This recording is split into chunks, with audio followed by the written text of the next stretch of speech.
ស្ដីបងប្អូនឥឡូវខ្ញុំធ្វើវីដេអូទៀតតនឹងរបៀបយកលេខកូដ MT5 បាទដើម្បីតម្លើងនៅក្នុង MT5 អញ្ចឹងណាអញ្ចឹងបន្ទាប់ពីបងប្អូនយើង copy ហើយយើងមានលេខកូដ MT5 ដើម្បីយកទៅតាមដានការ trade រាល់ថ្ងៃអញ្ចឹងណាបងប្អូនអូខេអញ្ចឹងជំហានទី1គឺបងប្អូន log ចូលនៅក្នុង account Tech Market របស់បងប្អូនទៅបន្ទាប់មកវានឹងចេញបែបនេះនៅក្នុង back office ណាបាទបន្តមកទៀតគឺបងប្អូនត្រូវបាទចុចសញ្ញា tray 4នេះបាទស្មោលនៅខាងស្ដាំដៃនេះបងប្អូនបាទអញ្ចឹងចុចសញ្ញា tray 4ណាបងប្អូនអុសមកក្រោមនឹងឃើញពាក្យ copy x បាទអញ្ចឹងបងប្អូនคลิกលើ copy x បាទ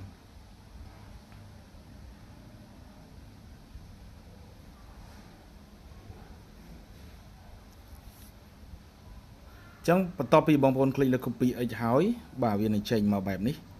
អានេះបើសិនជាអ៊ីនធឺណិតដើរល្អឬក៏ប្រព័ន្ធវាអត់ល្អឬក៏វាអត់អីទេណាបងប្អូនវានឹងចេញ strategy ចំនួនរបស់យើងតែអានេះវាដើរអត់ទាន់ smooth ល្អដោយសារអ៊ីនធឺណិតយើងអាច slow ដែរអញ្ចឹងណាបងប្អូនបាទអញ្ចឹងយើងចុចកន្លែងហ្នឹងហើយយើងយកនៅក្នុងរូបមនុស្សនេះឬក៏ហៅថា follow up បាទចូលមកបងប្អូនបដើមមកក្រោមបងប្អូនคลิกលើពាក្យ strategy វាមាន dashboard មាន strategy អញ្ចឹងបងប្អូនចុចលើពាក្យ strategy បាទបន្ទាប់ពីចេញ strategy ហើយវានឹងឃើញបានន័យថា strategy ដែលបងប្អូនបាន copy វាមាននេះគាត់ដាក់ Neo 40 Sonic 40ហើយ Neo 10អញ្ចឹងដើម្បីយកលេខកូដ MT5 បងប្អូនត្រូវអស់មករករូបភ្នែក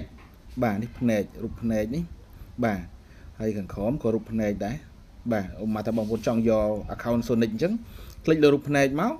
បាទវានឹងឃើញលេខកូដអានេះលេខកូដ MT5 ចំនួន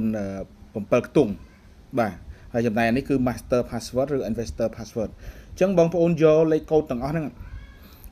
password ទាំងពីរយកមួយណាក៏បានដែរក៏បងប្អូន lock ចូលបានដែរអញ្ចឹងណាអញ្ចឹងជំហានទី1 copy យកលេខកូដ MT5 សិនមក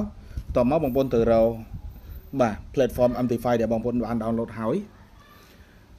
បាទអញ្ចឹងអានេះដោយសារតែរបស់ខ្ញុំវាមានស្រាប់បាទអញ្ចឹងជាទូទៅបើអត់មានស្រាប់ទេបងប្អូនចុចអាសញ្ញាលេខបូកនេះវាចេញមកអញ្ចឹងបើសិនជាបងប្អូនអត់ទាន់បានន័យថាអត់ទាន់មានឈ្មោះតាក់ទងនឹង broker tech market ចេះទេវាអត់មានអានឹងទេបាទអញ្ចឹងបងប្អូនត្រូវវាយកន្លែង file នេះបងប្អូនត្រូវវាយតាមខ្ញុំគឺ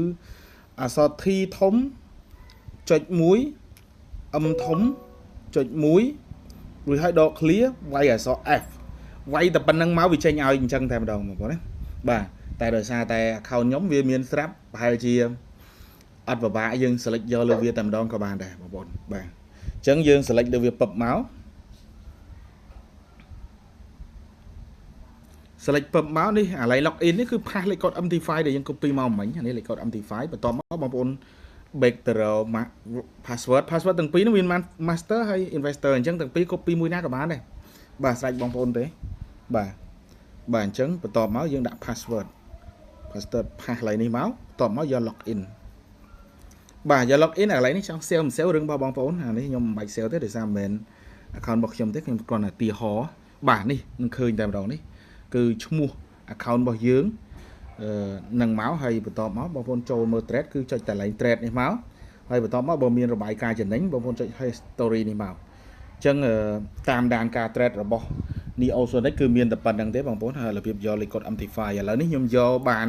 មួយហើយប៉ុន្តែ account នេះមិនមែន account របស់ខ្ញុំទេខ្ញុំត្រូវលុបវិញចេញវិញអញ្ចឹងចង់លុបចេញវិញអត់បានទេបងប្អូន account នោះនៅលើគេអញ្ចឹងស្រាប់អញ្ចឹងខ្ញុំចុចតែសញ្ញា tray 3មកយកពាក្យ delete account គឺទៅវិញអានេះខ្ញុំគ្រាន់តែទាញដើម្បីជាឧទាហរណ៍សម្រាប់បងប្អូនយើងអត់ទាន់ចេះយកលេខកូដ MT5 ហើយតម្លើងនៅក្នុង MT5 អញ្ចឹងណាបងប្អូនបាទអញ្ចឹងគឺរួចហើយបងប្អូនណាគឺរួចហើយអញ្ចឹងបងប្អូនចេះមកចំណុចទៀតគឺចេះ delete account ទៀតអញ្ចឹងណាបាទអញ្ចឹងរបៀបតម្លើង copy លេខកូដ MT5 ទៅតម្លើងនៅក្នុង MT5 គឺមានប៉ុណ្្នឹងណាបងប្អូន